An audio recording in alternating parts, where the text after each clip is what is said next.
and still have plenty to go.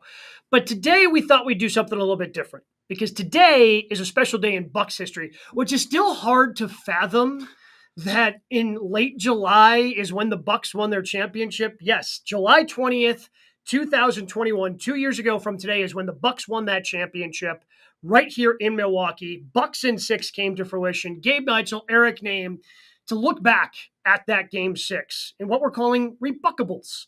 And it is still super crazy to me as someone who lived the season. Obviously, the Buck season didn't go as long as we wanted it to this year. Or, I don't know about you, but as a fan, It did not go as long as I wanted it to.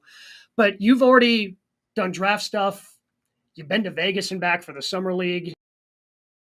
So still in the finals at this point. I mean, I think one of the cool things for Bucks fans is always going to be the fact that no one else has ever won a title at this time. And barring another worldwide pandemic, which could happen, I'm not saying it could. Crossing my fingers. It could happen. There's probably never going to be another team that gets to celebrate everything on July 20th. Like, this will be the day forever. And as you're recapping on this date in history, the only things happening right now, Milwaukee Bucks basketball. Like, it's baseball, and then all these cool things that the Bucks did during this time. And it's just turned into a super interesting title for Bucks fans because there's never anything else to think about this time of year. It's literally just, oh yeah, blank years ago, in this case 2 years ago, the Bucks won a championship, and they're the only team to ever win a championship around this time of year.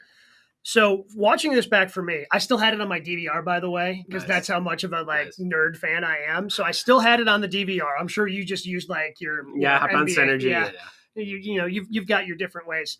The first thing, it's still incredibly jarring to me to see the number of people that were outside of Fiserv Forum. Like it pretty much opens, they do the whatever inside the arena with Van Gundy and Jackson and Breen.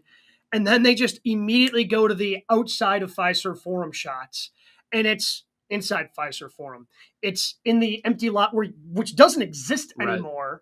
Right. There's the hotel and the parking and all that, everything in that lot. And then the lot where the Bradley Center used to be, just those three things, 65,000 people hoping to. You don't think it was that high? I think it was higher. Oh, really? Yeah. So you think? I think it was higher. So they did make a joke when they showed it later in the broadcast. I think it was Van Gundy who made a Dr. Fauci joke. Yep. Dr. Fauci's crazy. So you think it was higher than 65,000 people? I do.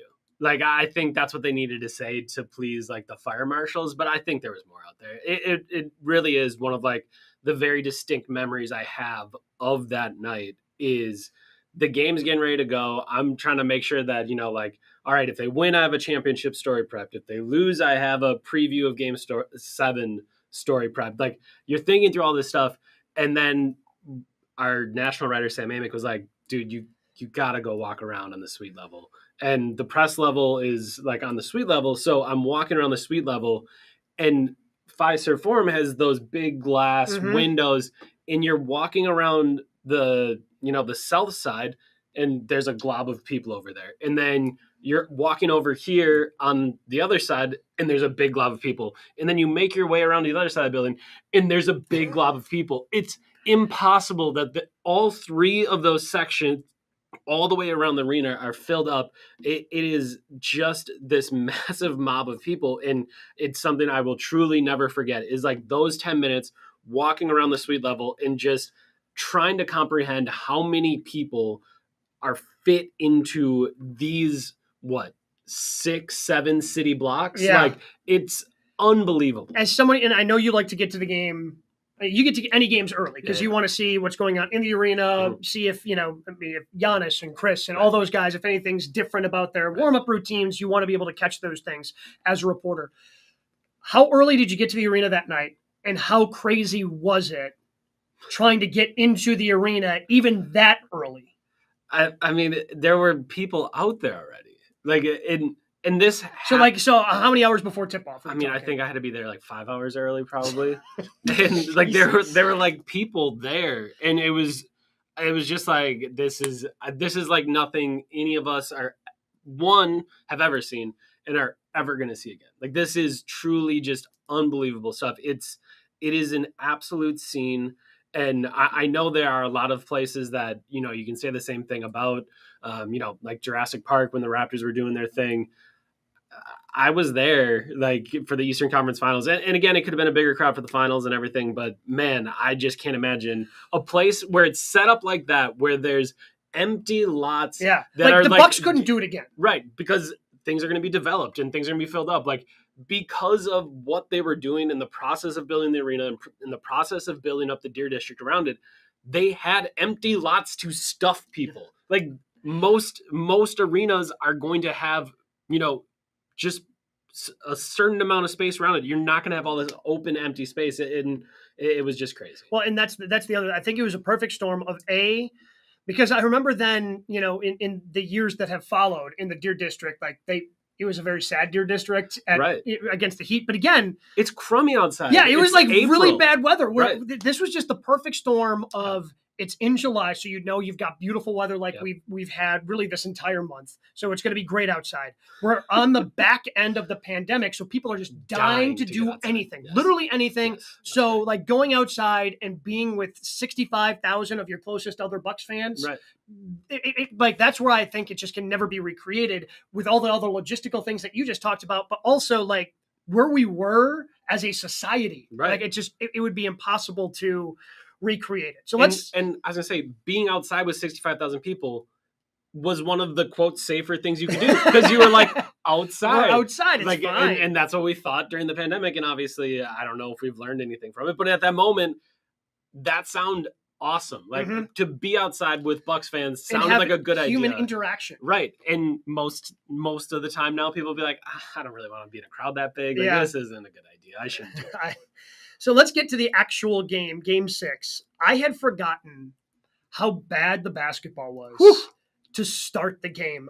First 3 minutes, the Bucks had 3 turnovers, 2 air balls. They were 1 of 5 from the floor. Like that was my count. That's the first note I have here.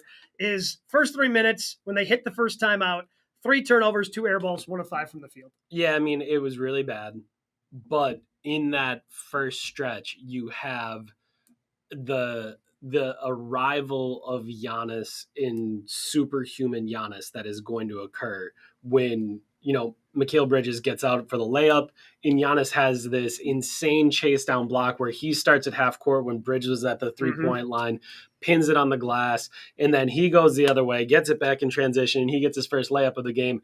And it's like, all right, everyone out there is not in a good place. Everyone is shook, like on both sides. This is going to be an ugly game. But there is this man like just flying through the air. And granted, like it wasn't great for really anyone. Like, as you said, that first quarter was really bad.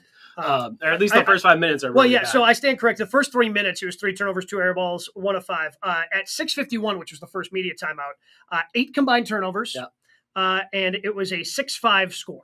Yeah, no, it was really gross. That first 5 minutes was just, you could tell everyone understood the moment, and because they understood the moment, everyone was really tight. And yeah, I mean, it's crazy to think how bad portions of this game are, and we're going to talk about all of it. But there's a lot of portions of this game that are just really, really gross. Well, the Bucks then, out of that first media timeout, they start to get something rolling.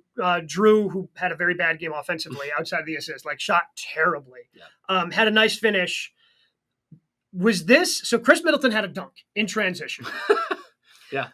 Was that – I wrote it down, and this is the question I want to ask. Was that the best Chris dunk ever? Because usually I feel like when Chris Middleton gets out in transition, it's a little two-hand, like, little dunk.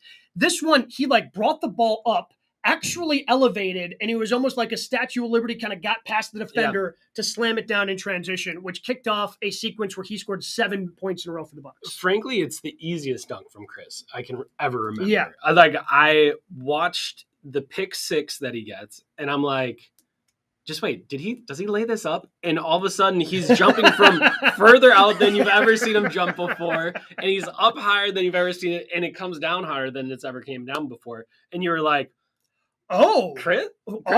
Chris. Okay. Yeah, let's go, buddy. So like you could tell he was like hyped up. Like the adrenaline he had in that game was higher than at any point ever in his career. So yeah, that was, I would say, the easiest Chris Middleton dunk of his career. And then, I mean, after that, it's just tough shot express again. Mm-hmm. And I think one thing when you watch this game is Chris, I don't think ends up having a great game. I think he scores 17 points. Yeah, it's like a fine game. Like he doesn't take a ton of shots, like because Drew is, Right. and obviously Giannis ends up with 50, so he's taking a bunch of shots, gets fouled a bunch. So it's just kind of like a meh Chris Middleton game. But the thing I end up really enjoying about this game, and it's what I enjoyed about covering that entire thing and covering that entire postseason, was that there was always the guys that had moments, Mhm. right? Like no matter what, it didn't matter if they were 4 of 19 from the field, which is what I think Drew ends the night. But like you're going through That's all correct. of that, Yes, 4 of 19 from the field. and even if they were having a bad game, they would have those moments, and it just felt like, all right, the offense isn't really going. We need someone to do it right now. And Chris is like, all right, I'm gonna pick six this. I'm gonna go get a dunk, and then we're gonna get two tough shots that I hit. That like I think it's like a Kobe fade, and Mhm. another little step back, and on like a three where he Yep. shoots it from like 2 feet behind the line, and it's like what? That's just like what it was. And I do think watching this game, you remember the zone that Chris Middleton was Mhm. in that moment. Like those final couple rounds. And again, it wasn't every single night that he was scoring 40.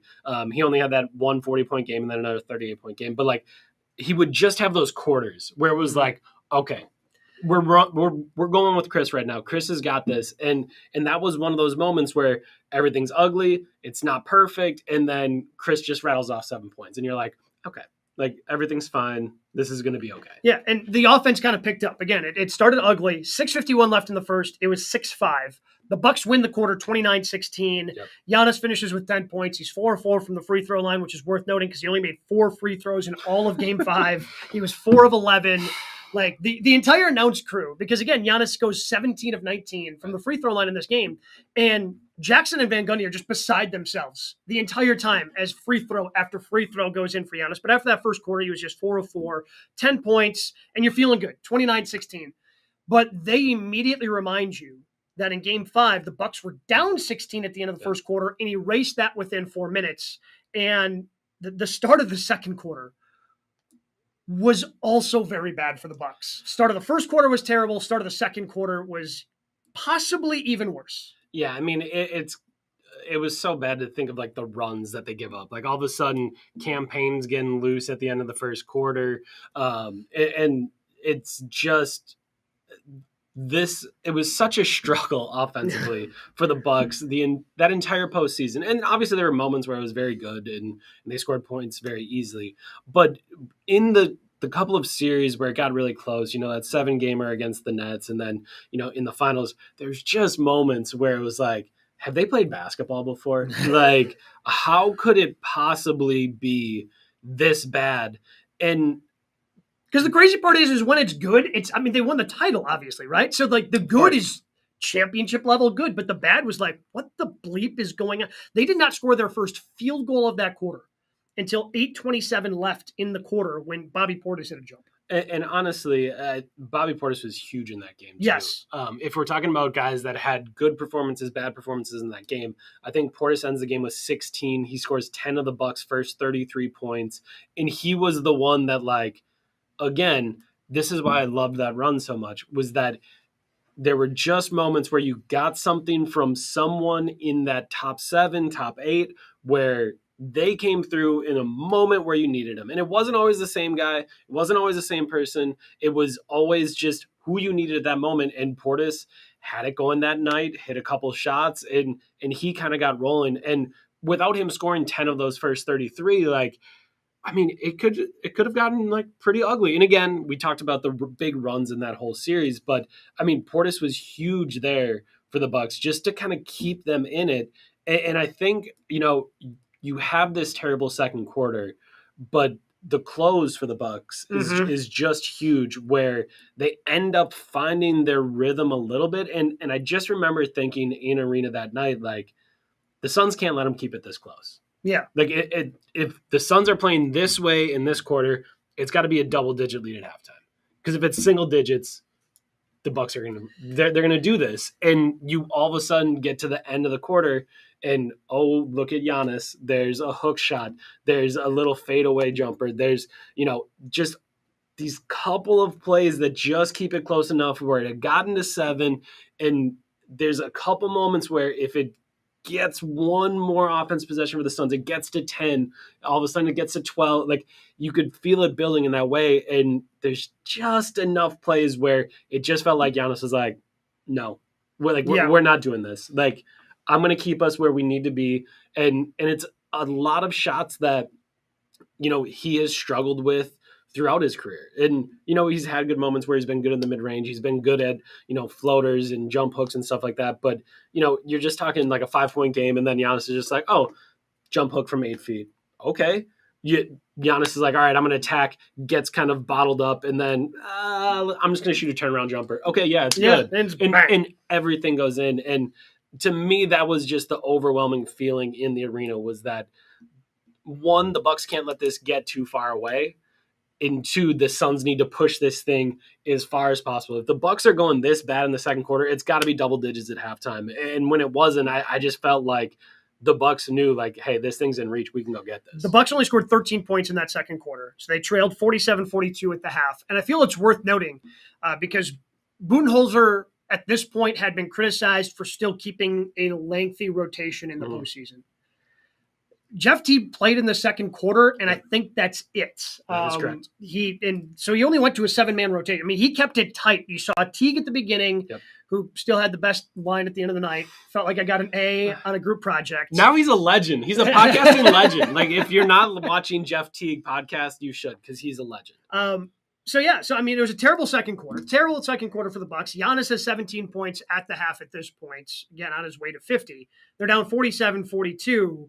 And they just kind of come out fighting right away in that third quarter, trying to erase that 5-point deficit. The second half, as bad as the first half was, I feel like the second half, even for both teams, because the Suns had some moments where they were hitting some tough shots. And the second half ended up being really good basketball. Yeah, I mean, that third quarter, I think the Bucks win 35-30. And when you're watching all of that, it's funny to, like, think back to, as I said at the end of the second quarter, Giannis is thrown in, like a hook shot, a turnaround jumper, and you're like, all right, this dude's just, like, not going to let them lose. And that feeling that you felt at the end of the second quarter multiplied exponentially once you get to the third quarter. Because, like, that one of the very first shots I think he shoots is like, he's attacking, he gets bottled up, he's not quite sure what to do. It's a turnaround jumper that he gets fouled on, and it is the softest touch Giannis has ever had on any shot. It just bounces, falls through, and you're like, okay, that's going in? Yeah.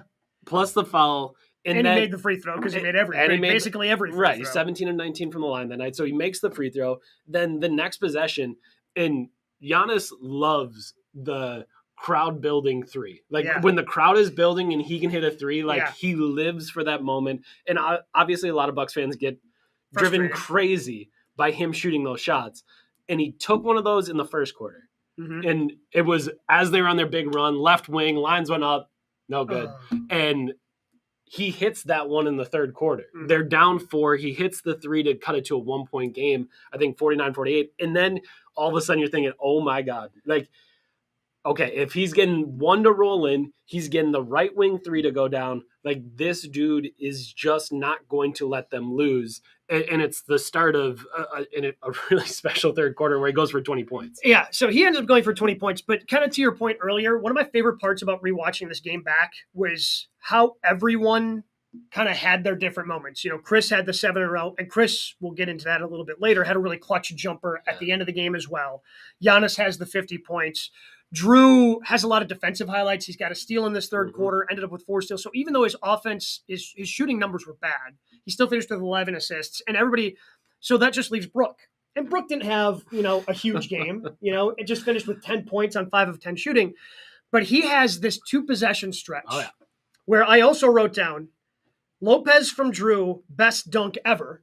Because that was also like it was just a beautiful pass where he starts cutting in from the wing and he goes way up with it.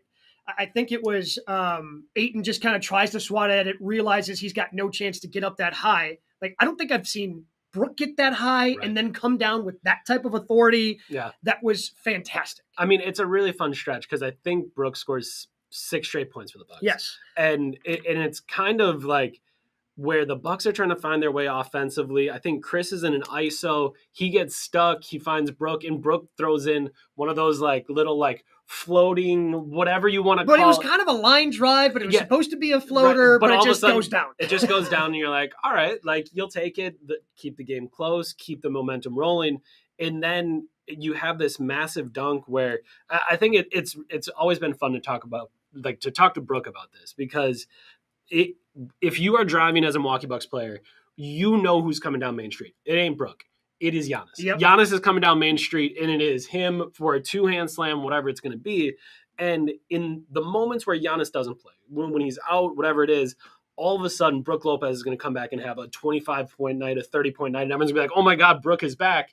And when Brook and I talk about it, he's like, people realize, like, I'm just doing the Giannis thing, right? And I was like, I certainly do. Like, I don't know if everyone does. So he rarely gets those like rim running opportunities.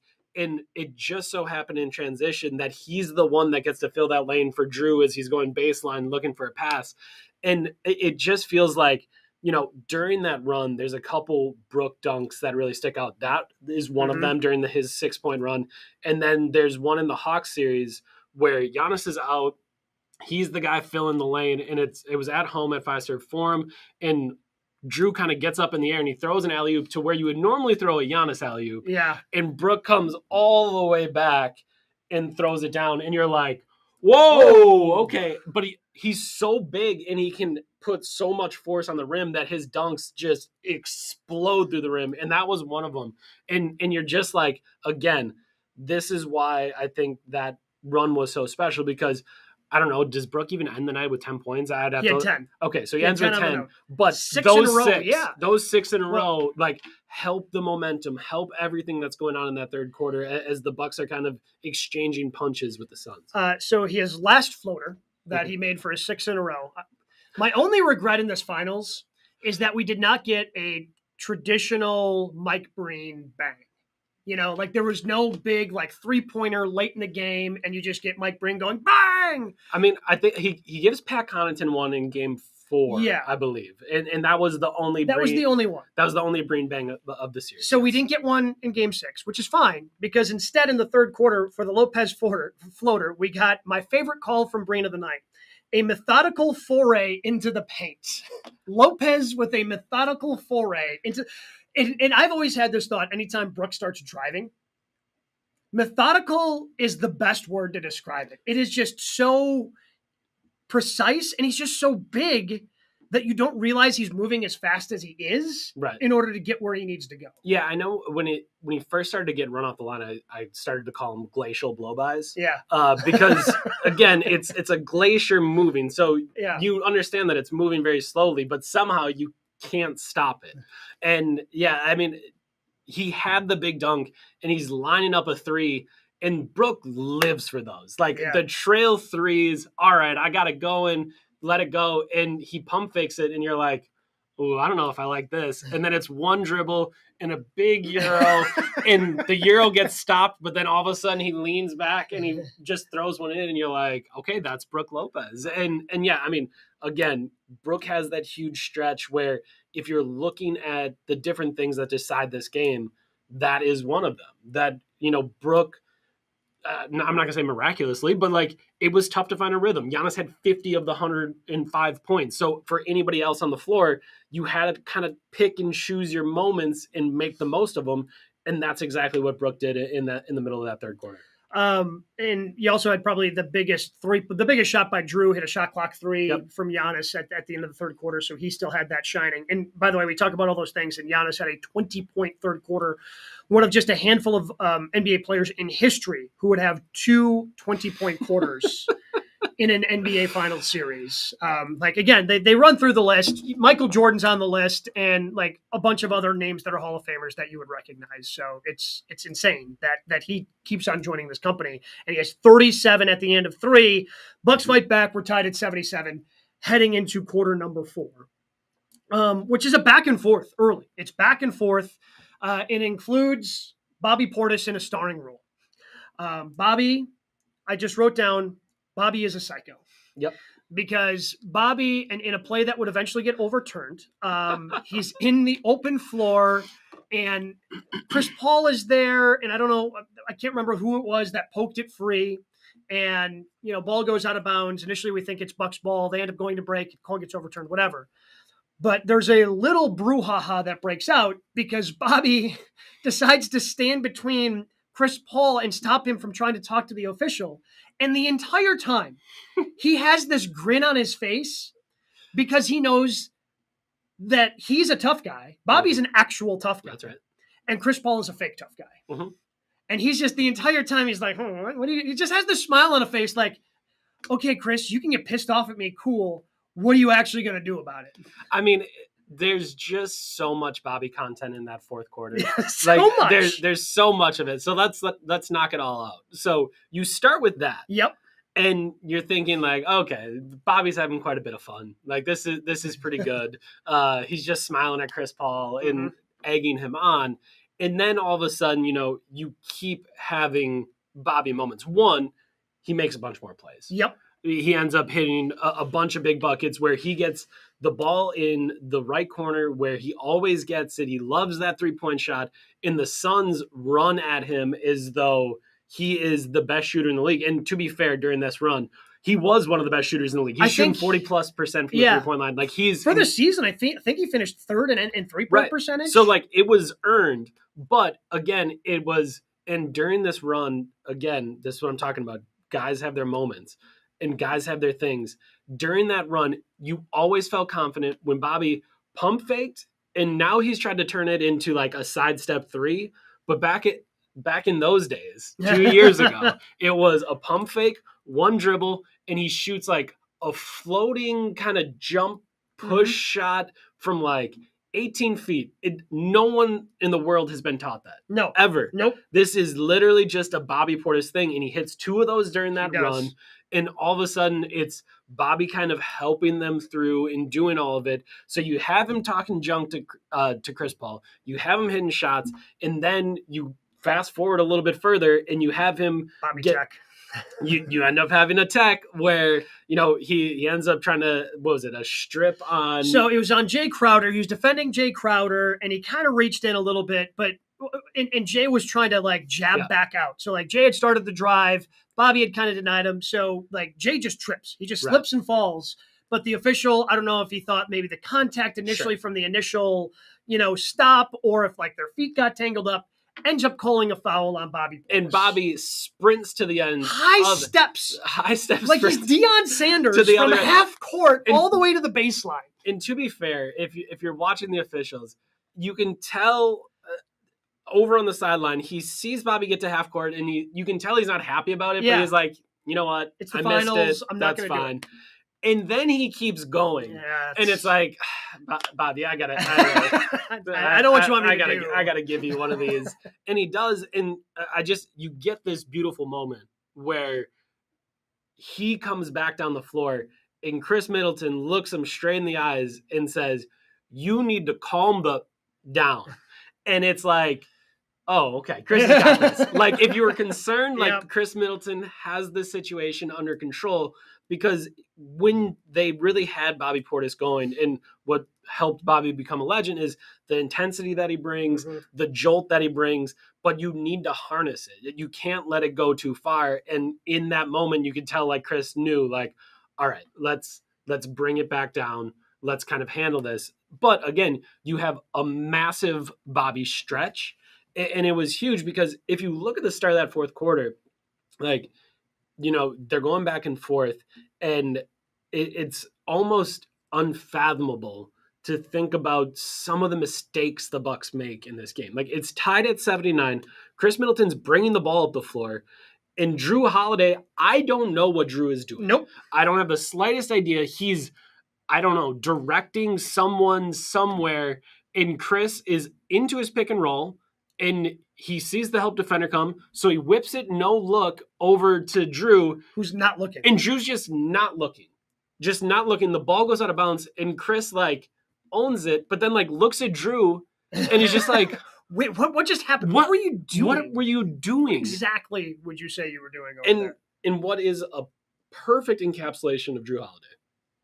The very next possession, Drew Holiday dribbles down the floor, doesn't pass to anyone, right down the right wing, pull up three, bang, and the Bucks go up 3, and you're just like, okay, that's like that was the Drew Holiday experience for pretty much that entire playoff run, where it was just like he would make a mistake that was so mind-boggling and so difficult to comprehend, and followed it up with the most badass play possible. Like, all right, we're struggling. We're getting Giannis this break. What do we need? Okay, pull up 3. Bang. Bang. I got it. And that was the roller coaster that you're on with Drew Holiday, because, I mean, he was unbelievable defensively. Like, that series is what convinced me I needed to write a story about the Drew. Mm-hmm. Like, the move that he makes where...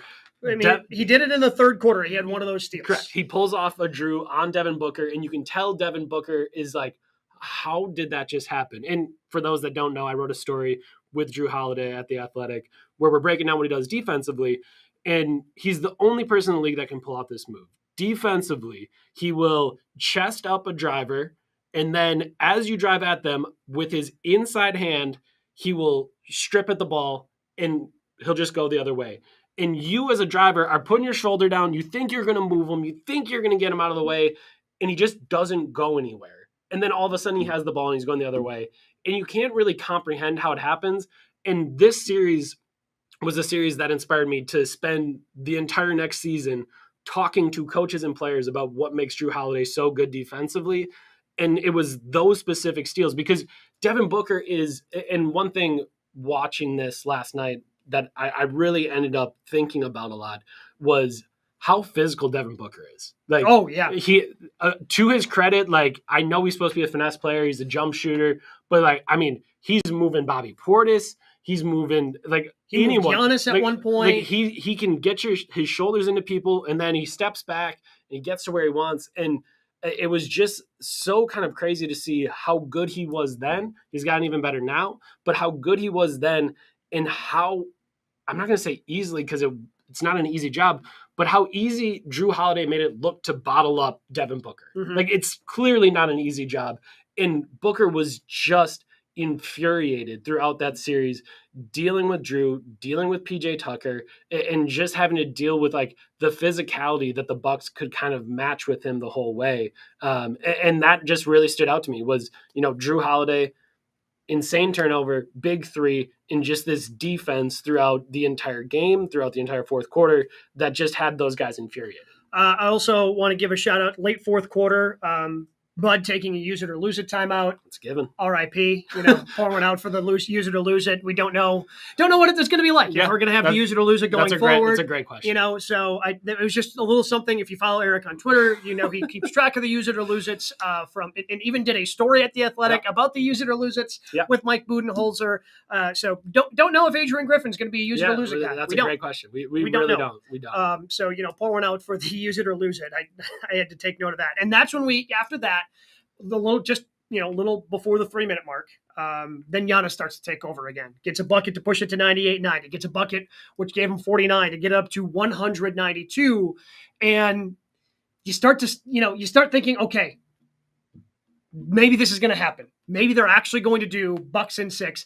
And there's no way that the national announcing crew had any idea what Bucks in 6 was. No. That the crowd constantly chanting Bucks in 6 during this game. Right. Like, for them, it's probably like, oh. They think they're going to win. Yeah, they think they're going to win. Right.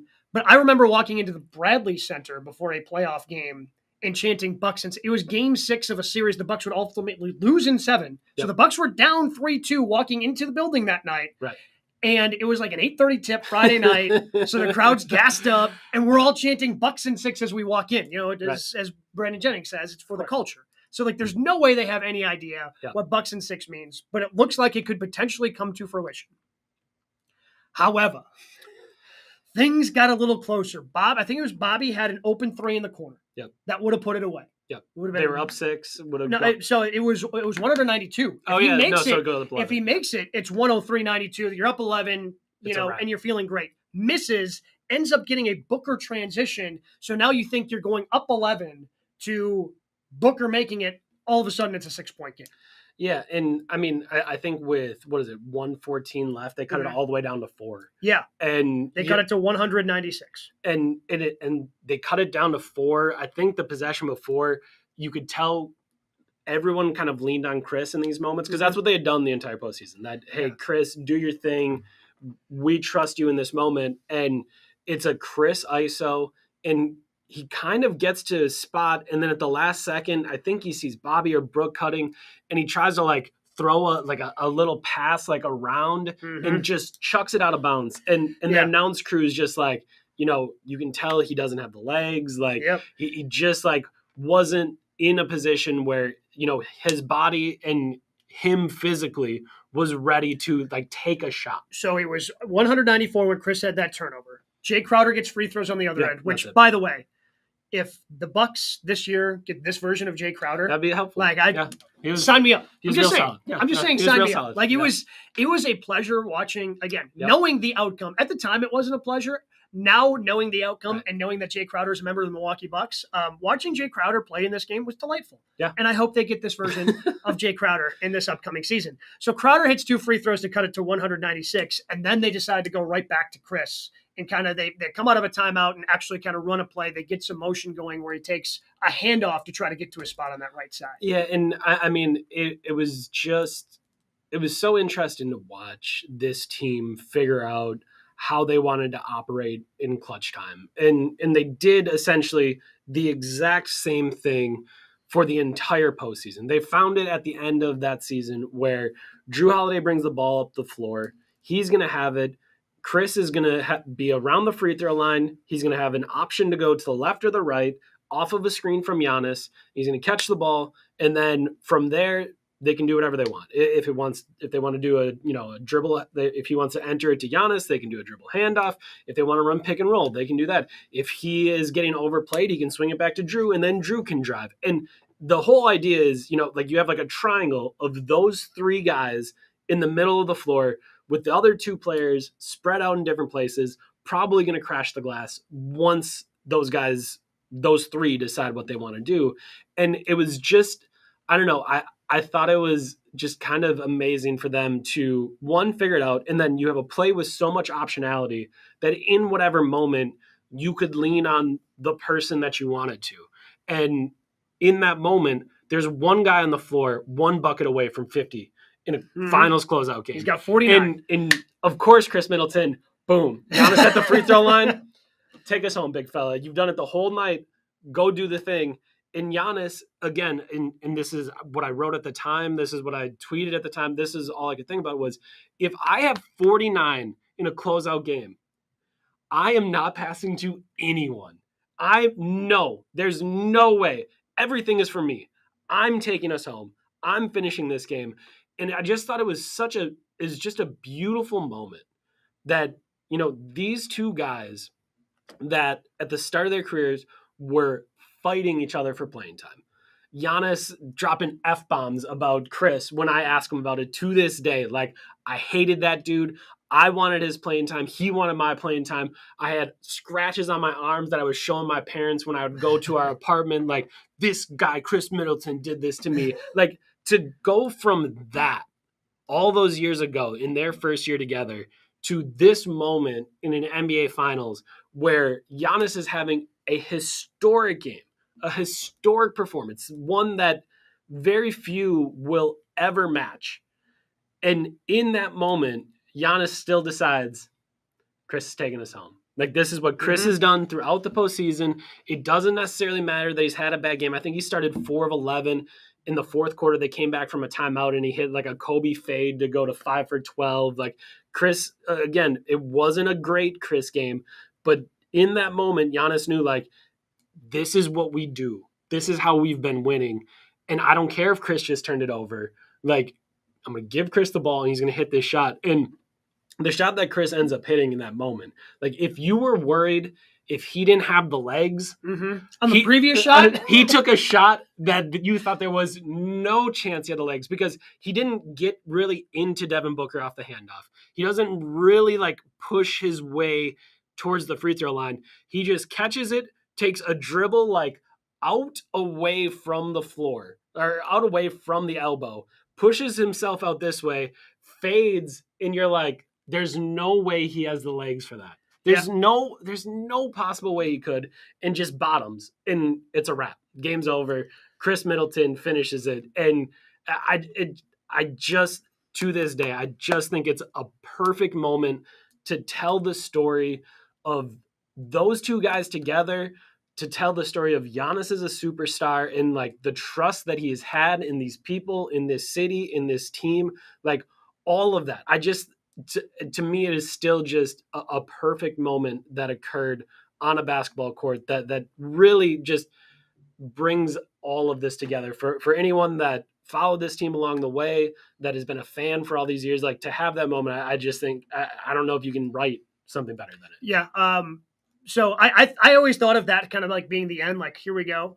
Devin Booker got a really good look on the next possession from three. Like they designed a really great play. And like, oh, I don't remember him being just wide open on the right wing for three. He missed it, so the Bucks are able to hit free throws and close it out at the end. Giannis gets fouled later in the game. I don't know if the Suns are just like, hey, here you go, make one of these and get 50, because it just didn't make sense to foul at that point. I mean, Pat missed 2 free throws. He did. Pat missed 2 free throws to keep. Honestly, I don't think Giannis gets fouled if Pat makes both of those. If he makes one even, they might not. But instead, I think it's still 6 late, and you get Giannis with the ball in his hands with the chance to go to the line. And I still enjoy, because everyone knew what was going on. Correct. And like Giannis had already done the like. Yeah, he had celebrated. He had done the jumping celebration with PJ Tucker, who we have not talked about 42 minutes into this thing, which we definitely still need to get into at some point. But like, yeah, Giannis had like, I don't want to say mentally checked out of the game, but like mentally he was already there. Like we won the title. We won this thing. And I just enjoy him going to the free throw line. And if you look towards the bench, you can see Dante DiVincenzo on his little wheelie scooter. And he's trying to figure out how to do this the right way. So like the camera shows he isn't 50. sure like if it's like which hand he's got to do to make sure the camera gets the 50. And it's before Giannis shoots a free throw. Yeah. So it's before he shoots the first one. And Dante's like talking through it with Bryn Forbes, like strategizing, like, okay, how do I make sure the camera gets a 5-0 and not a 0-5? And you can just, the whole bench is just like reveling in the fact that Giannis has a chance at 50, hits the free throw, and then he misses the second one. And honestly, maybe Giannis would want 51 because it's more. I think it's pretty perfect. It's pretty perfect to have 50 because you have. So again, they win 105-98. My ultimate takeaways from this game: going into the playoffs, Giannis can't be a closer. Yeah. Like there were legitimate talks, like, oh, maybe he's more of a Robin. Maybe he can't be, the best player on a team and win a championship. Right. And he closes out with 50 in a game 6. Chris Middleton's not good enough to be a number 2. Now, again, this wasn't a great Chris Middleton game by any stretch of the imagination. We went through his 7 straight earlier in the game, hit the clutch jumper late, but he had 40 in a pretty important game 4, had 38 in a pretty important moment in the Eastern Conference Finals, showed that he could be that guy. And then the crazy part to me is they did this with a guy who had zero interest in playing offense. Like he was just there. Like now, like everybody's like, oh, whoever the Bucks sign, like any free agent they bring in, any trade that they make, any draft, a guy that they draft, oh, can he shoot? Because you got to surround Giannis with shooters. They all got to be shooters.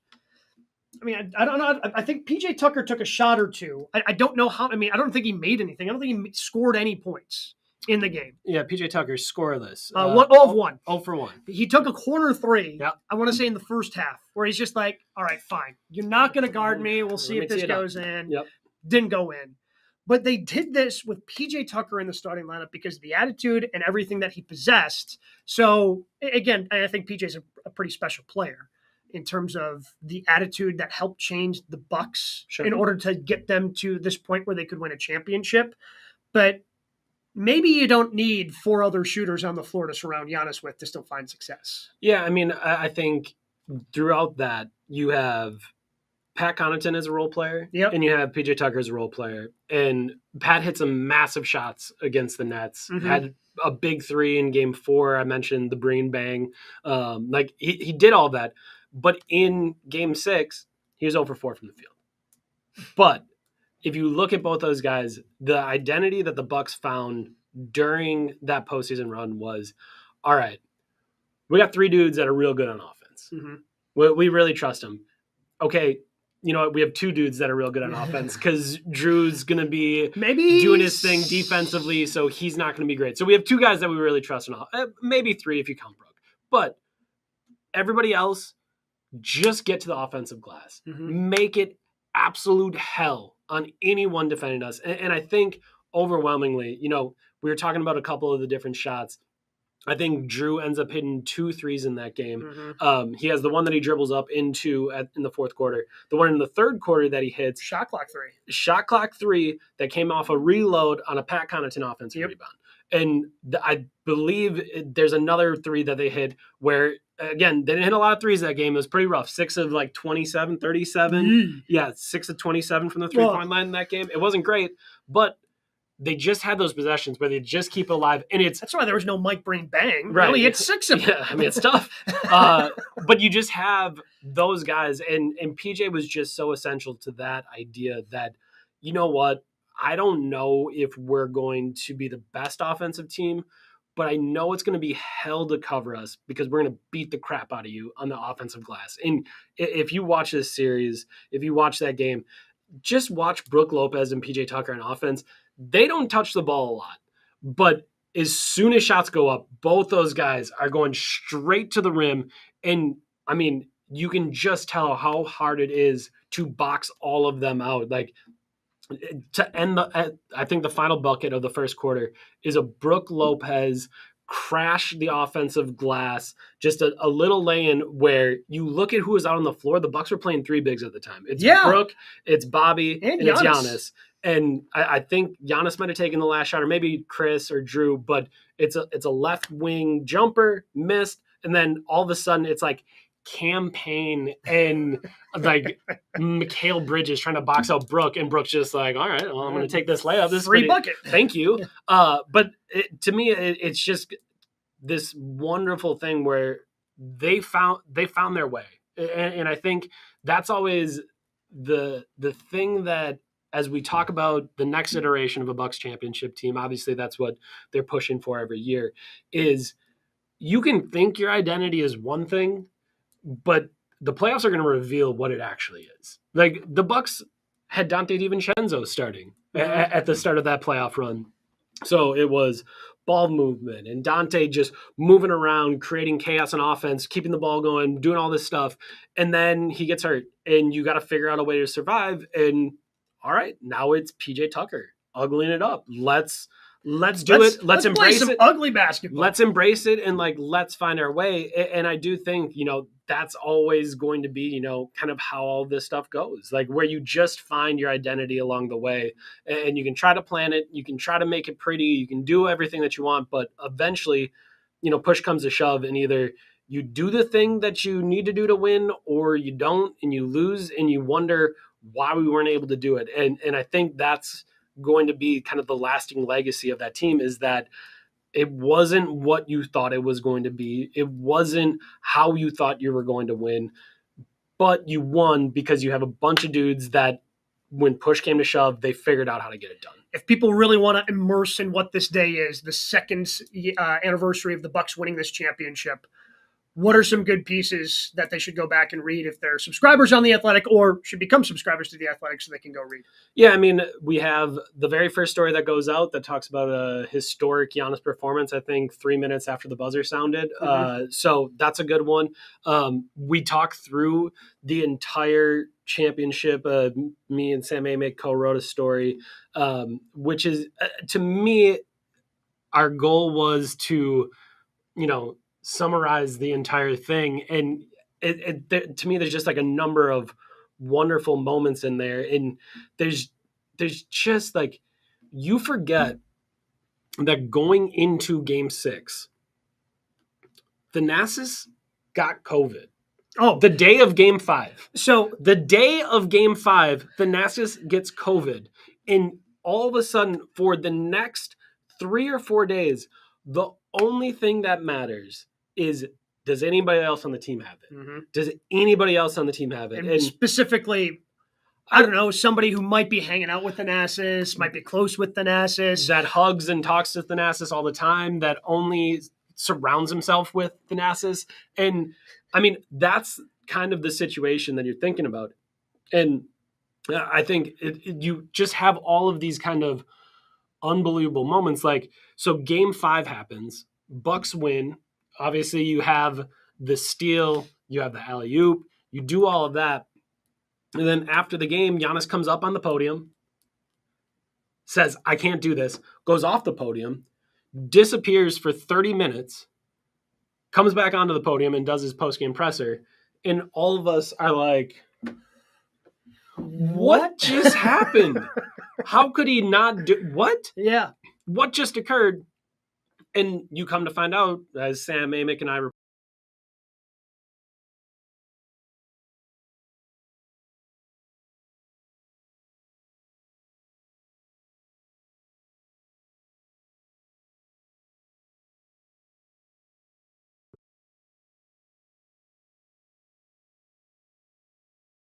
he got an IV this year as he was working his way back, because as Giannis has told us many times before, getting back on the floor is not icing whatever you're doing and relaxing. It is working as hard as humanly possible to get the swelling out of it, to get your body into a position where you can get there.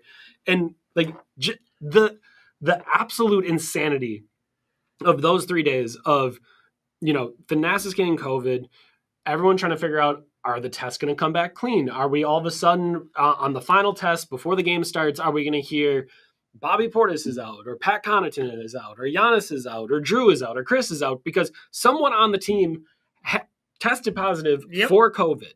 And he happens to be the guy that runs up and down the sidelines, hugs everyone all the time. Like, very, very interactive. Very interactive. He's around people all the time. That is the chaos that you have around the team getting into it. And like that, to me, our story about that whole journey, that series, is to me the one that you should read, because you have Mike Budenholzer walking out of the Milwaukee Public Market, out of St. Paul's Fish Market, with a lobster roll, and saying hi to reporters across the street as he walks back to his place with a lobster roll the night before Game 6. Like, you just have all of these things where it's like, one, how did we ever live this life? Yeah. Like, this was what life was actually like. And then two, how did we all live that life and the Bucks won a championship? Quickly on Thanasis, just because I watched enough of the post celebration as well. And there was confusion because, they're trying to get Adam Silver up there or whatever. And they cut to this and they stayed on it for a while, where you can see someone's holding a phone in front of Giannis and he's just like really excited. Right. And knowing what we know now, that was him FaceTiming Thanasis, telling him, you got to get here. Right. You got to get here right now. As that kind of came out later, that was fantastic. And again, any post reaction, you have the great one-on-one that you got with Giannis after the parade as well, which was 2 days after this Game 6. So plenty of things if you want to fully immerse into what this day is and celebrate the Bucks for the championship that I, as a Bucks fan, literally thought never was coming. Yeah. Literally thought never was coming. I thought the closest they would get was Game 6, or excuse me, 2019. I walked out of the building in 2019 after Game 2, attended it as a fan. Ooh, that's a good one. They blew the doors off of the Raptors. And I thought, Raptors have zero answers for Giannis. Like, the Bucks are going to the finals. I can't believe this. And then the Bucks lose 4 in a row. Yep. Everything happens that happened in the bubble. Then even on this journey of, you had to go to 7 against the Nets. Giannis gets hurt against the Hawks. Yep. Like, it was step after step that they had to take in order to get here. So I am going to fully immerse in this day because as a Bucks fan, I never thought that we would be celebrating a championship. Because again, like, I think of like the I'm blanking on his name. Like some of the big free agents that they brought in the early 2000s, like the Mo Williams era, the Bobby Simmons era, like the just real bad Bucks teams. And here we are celebrating a championship. So Eric, thank you so much for jumping on. I was planning on this being like maybe a half hour, and here we are like 55 minutes in. So you don't have to apologize to me. Like, I feel like I have to apologize to you for keeping you this long. Fine. But I hope everybody enjoys it. Maybe we'll do again another one of these some other day. But more RePuckables are going to be coming out throughout the course of the summer. But we thought we would take a pause from the Packers and celebrate the Bucks today on the 2-year anniversary. So thanks for following along right here